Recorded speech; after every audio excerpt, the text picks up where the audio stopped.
Welcome to the Toddcast, your weekly leadership nudge. My name's Todd Long, your host. Thank you again for listening to this week's episode. This past week, I got to go to the Big 12 basketball tournament downtown in Kansas City with some friends and my son and some of his friends. And as we're getting to experience this extravaganza of sporting activity, I noticed that at the timeouts and halftime that they like to keep the crowd entertained. And a couple of ways that they like to do this is a big screen up where they ask people to send photos in or show people on the camera to help us stay engaged. And there's two things that stand out to me. One is there was the beard camera selfie. So they asked people to send in a photo of themselves. Those people had a beard or a fake beard or some sort of beard and throw it up on the big screen. You could text that in, put it up there. And as I was watching the different people that put their selfies up there, I noticed a guy that I knew.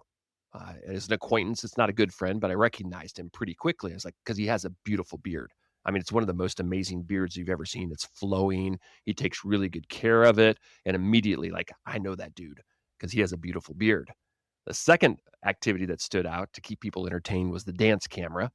And in the second half, the boys that were with our group, who are teenage boys, about 17 years old, during the dance time, decided to stand up and do a little bit of dancing, and they got their image up on the big screen and had a little bit of fun with that and enjoyed that as well. I find it interesting that the activities to keep us entertained are about recognizing people, whether it's the beard or the dancing and putting you out in front of others to display your unique talents or gifts, or maybe you're not so good at it, but something about yourself to put it out there in front of people and how much people appreciate that or like that and have a good time with that. We've been talking about last episode number 5. I was talking about the high five leadership, where there's our 5 digits on our fingers represent 5 different components or skills of leadership. We're going to focus on the thumb today. The thumb, if you remember from episode number 5, is about recognition. We're going to look at recognition today and understand what that means and discover a little bit more about that and put that into practice in our world as leaders. Let's make this happen. Welcome to the Toddcast, your weekly leadership nudge. Welcome to the Toddcast, great ideas you'll love. As I said, our topic today is around recognition, and I want to just start off with the idea of the psychology of positive recognition. And this is actually fairly simple and intuitive. I want you to think about someone who is really good at their craft. They might be a musician, they might be great at software engineering, marketing, sales. It might be a manager. They might be an artist, a mechanic, whatever it is. They're really good at their craft. So think about who that person is. Now, a person that comes to my mind is our person who painted our house this past spring and summer. His name's Matt. He did a fantastic job. So I know Matt as our painter. He's the painter guy. And as when people ask me about who painted our house, I'm like, Matt's the guy that painted our house. His identity to me is our painter or a painter. And he brings value because he went above and beyond his ability to fix the wood on our house, repair the pieces that were not functioning well, and make it look really good. He gave us advice on what colors of paint to use. And he came and was great at communicating his schedule and making sure the house got painted the way it needed to be painted, which then I'm assuming because I saw his great work, I communicated how great he did, I passed his name on to others, then he's compelled and motivated to continue to do great work. So the psychology is pretty simple. It's recognition is built into our identity. So who I am is created into positive recognition. Value comes from positive recognition, and then motivation comes from positive recognition. So when we are recognized in a positive way, then our identity is confirmed or affirmed, our value of who we are, and then we're motivated to continue to do whatever that craft is or whatever that activity is that we're compelled to do. Now, I'll offer up that the opposite is true also. If we get negative reinforcement or negative recognition, then we may be compelled not to do that particular activity. The psychology is pretty simple. It creates identity, value, and motivation when we are positively recognized for the person we are, the activities we do, the skills that we have. Now, let's talk about this as leaders, what we can do then to help reinforce positive recognition. I'm going to offer up there's 3 things that we can do. Let's start with I see you. I see you is identifying someone as they're important. I have 2 examples. There are some coffee shops that I go to on a regular basis, and the ones that I visit more frequently, the owners know me by name. I walk in, Jennifer says, "Hey Todd, how you doing?" I walk in, Teddy's, "Hey Todd, it's good to see you." I walk in, Jeremy's like, "Hey Todd, it's great to see you." It's I see you, which compels me to want to go back to those coffee shops. It says, "I recognize you because I see you." I'm going to go personal on my next example.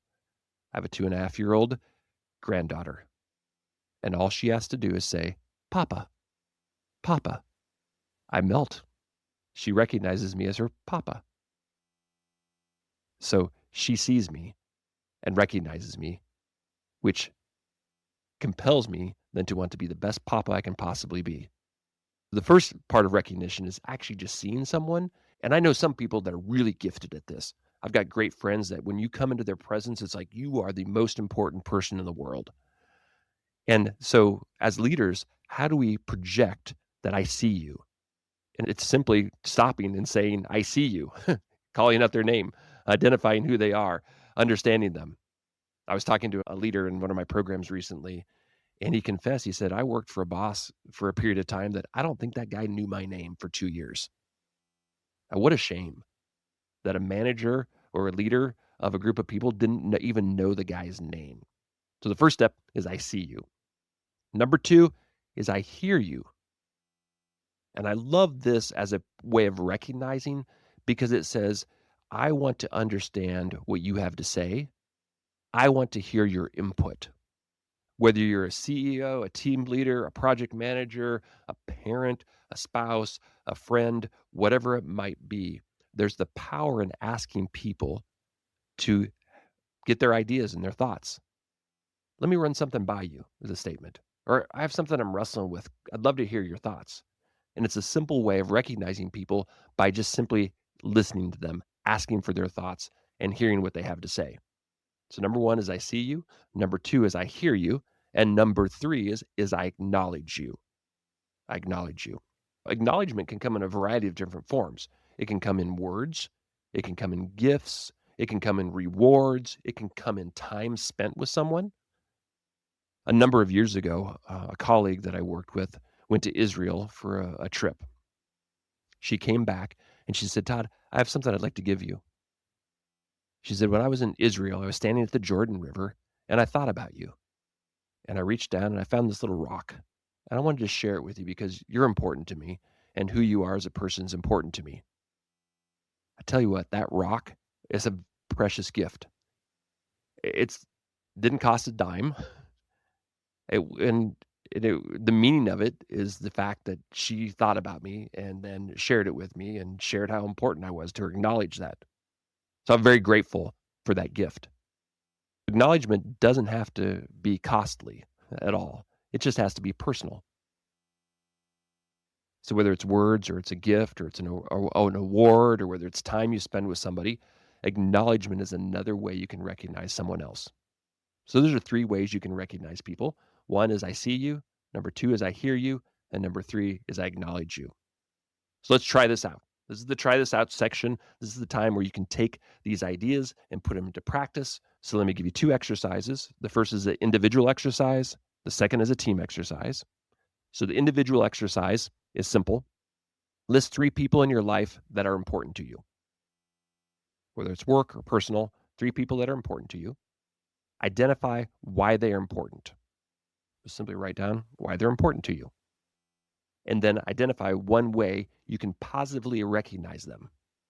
And of course, then go do that. Go make that recognition happen. Let's try this out from a team exercise. Here's how you do this. Gather your team together.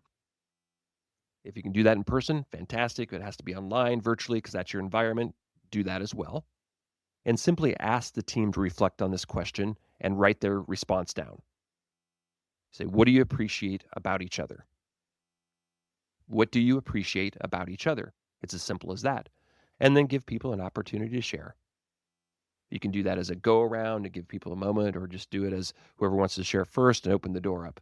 And it's a very simple but powerful exercise to reinforce recognition and the value of each team member to one another. There's your try it out section. I'd love for you to try this out. Let me know how that works out for you. Send me an email or a message letting me know how it worked out, what the results were for yourself, either as an individual exercise or the team exercise. Here's your quote of the week. This is from Mother Teresa. There's more hunger for love and appreciation in the world than for bread. Thank you again for listening to the Toddcast, your weekly leadership nudge. What a joy to be able to share this message with you. My hope is that you put it into practice. That's the goal of this, to help you do that. Next week, we're going to look at the pointer finger, which represents direction. I pray that your day is filled with joy and that you experience love and that you can share that with those around you. Have a great day. Bye.